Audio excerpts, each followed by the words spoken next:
Hi, my name is Teresa Pernick, and I'm doing my nutrition final presentation on watercress, which is the #1 superfood. According to a study from the Center for Disease Control and Prevention, watercress is in fact the most nutrient-dense food out there.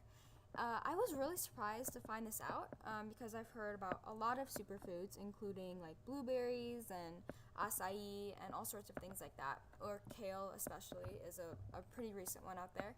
But watercress is really not as well heard of, and so I thought it was fascinating to find that it was in fact the most nutrient-dense food out there, and they did a study that was pretty extensive, going over lots of fruits and vegetables, and this came in with a score of over 100. So if you want more information about that, you can go to the CDC website. I put it right there in orange. And I hope that by the end of this presentation, you will be convinced that watercress is in fact an amazing food that you should add to your diet. So what is watercress? You may or may not have heard of it. It is really not as popular here in America as it is over in Europe, particularly England. But it is a green, leafy, and cruciferous vegetable that is part of the mustard family. It has a very distinct, strong, peppery flavor, and some people do take a little bit of time to get used to it. It's a bit of an acquired taste, but I would probably compare it to arugula, which also is a slightly peppery green leaf. The third bullet point there is its scientific name, which I will definitely not attempt to pronounce because I don't want to butcher it, but there it is if you want to do some more research. There's the scientific name right there in the third bullet point. So watercress has small, round, bright green leaves with a little bit of a scalloped edge, and it produces white flowers when it's in season. It is native to Asia and Europe, but it's been brought over to the U.S. and it's spread to southern Canada also. And you are going to find this growing out in the wild actually also, and it grows in near springs and streams. And it's actually pretty prolific. It grows in pretty big quantities, and there's springs and streams all over the country, so there's lots of places for this to grow. And it can grow any time of the year if the water temperature is right, but the prime season to be harvested is in the spring and the fall. Buying watercress can be sometimes difficult because it is usually sold more in specialty stores just because it isn't as popular over here in America. But you can also find it at farmers markets when it's in season. And you can buy it fresh in stalks, or you can buy it already bagged and washed. If you buy it in the stalks, you have to cut the bottoms off and put them in some water or wrap them in a damp paper towel. And if you put them in your refrigerator, they'll stay fresh for about 4 days. They're not too expensive actually. You can buy a bunch for 2 to 4, a bunch as in like a bundle. Or the bags are about $3 for a 4-ounce bag. I found that online, and you can find that in Sprouts or health food stores. Like I said before, it is usually easier to find in specialty stores. So the nutrient content is really the most exciting part because this is, according to the CDC, the most nutrient-dense food. And so I was super excited to see what kind of nutrients were in this. And actually 2 cups of watercress is about 7 calories, which is like nothing. It's unbelievable. You're not going to get much energy from this, but you will get a lot of nutrients. So you can have about 1.6 grams of protein, 0.1 grams of fat, 0.9 grams of carbs. So not much carbs or fat, a little bit of protein there. But the best part is the 212% of vitamin K. It's really unbelievable. That's like over double your needed daily value intake of vitamin K. So this will do wonders if you are deficient in vitamin K.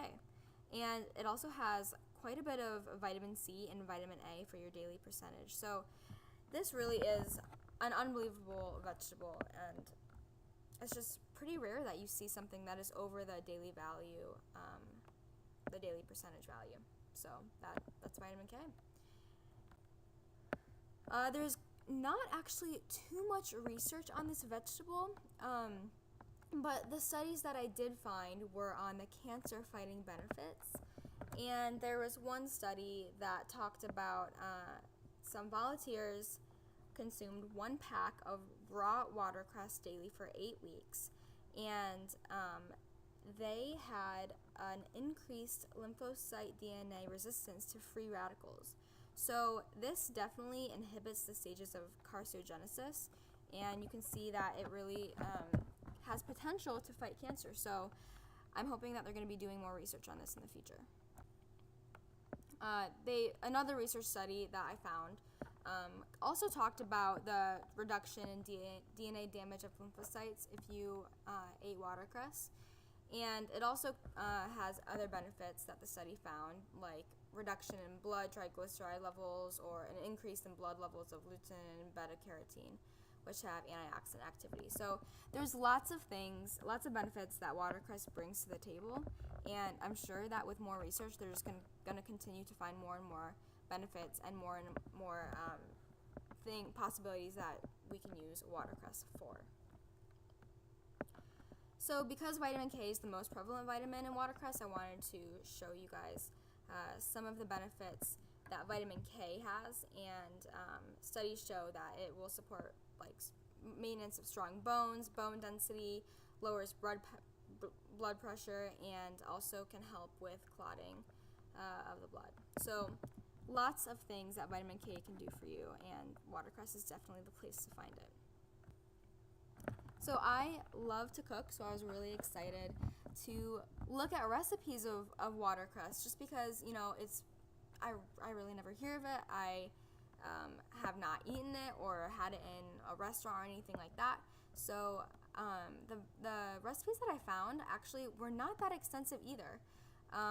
A lot of soup and vegetable recipes are out there on the internet with watercress, and I love potato soup, and so I found this watercress and potato soup recipe, and it's vegan, so that's a bonus, and it looks pretty simple to make, and honestly it looks so delicious. I think I'm just gonna have to make that for my family. Another recipe that I found that was a little bit fancier and reminds me of something you might have over in England or something is this mushroom, potato, and watercress pie, which is also vegan. Lots of bonuses with that. And it definitely is a little bit more complicated to make, but it really looks delicious. And because of all the health benefits of watercress, I mean, you can't really go wrong. The last recipe I found is from Martha Stewart, because you have to have a recipe from Martha Stewart.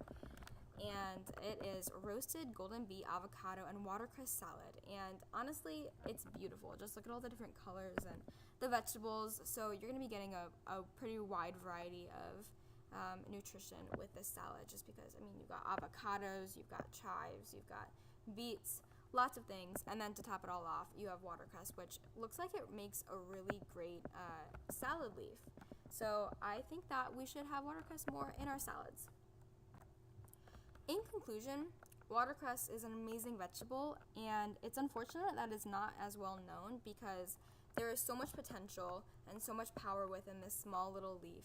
And I'm so excited to see the future studies that come out on this, and I'm just excited to see more people eat this. So I hope you guys take advantage of this #1 superfood, and I hope you enjoyed this presentation. And these are my sources. Thank you so much.